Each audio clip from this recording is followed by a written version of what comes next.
Hey there, car fans. So, what you're looking at here is a camber kit for a 65-66 Mustang.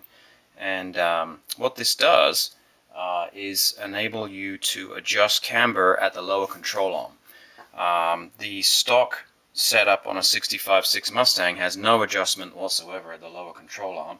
So adding this kit to your car can greatly improve your tire positioning options.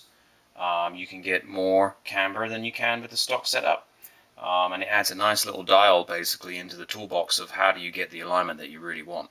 So this kit is also available for 67 through 73 cars. Those cars already have this part from the factory, and it's already welded to the chassis. So those kits would come without these parts, but with all of these different separate shims.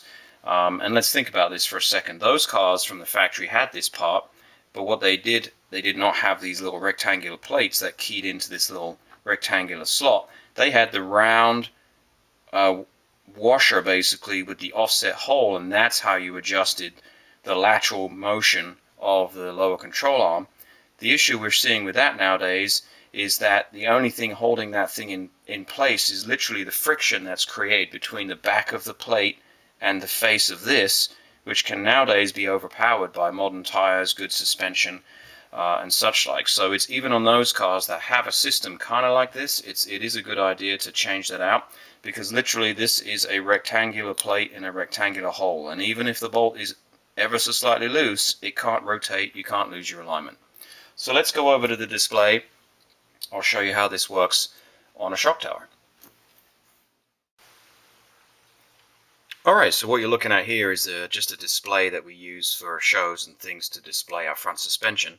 It's basically a reproduction 65-66 Mustang shock tower, and as you can see, it's got the factory single hole. There's no adjustment down here. So the way that this little camber kit would work on these cars is basically this saddle mount right here. This is the slide saddle mount. Is going to be welded to the car in this position around the original hole. Okay, so the way you locate this around the original hole is you're going to take the number 1 plate and you're going to put that in there, and you're going to bolt this whole assembly together using the factory hole. So this would be the factory hole, and you're going to bolt this into position, and you're going to make sure that it's level to the ground. Obviously get the car level, and then this will be level to the ground. On some cars you may need to clearance this material around here.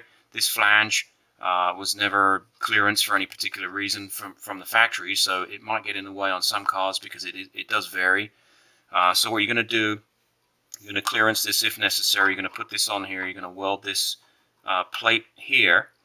Okay, once that's just tacked into position, double check everything, weld it all up, and then you'll take this plate out, and with this in position here, what you're going to do is you're going to reach through this slot here, and with a die grinder, you're going to match the original material to this slot shape. Okay, and what I find is pretty useful there is to drill a couple of holes on either side first, then you've got less material to remove.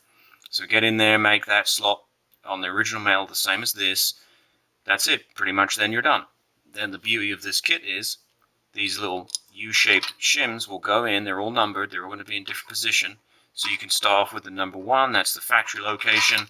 There's multiple other shims in the kit with different offset slots in different positions. So you can move the lower control arm inboard and outboard to get your camber.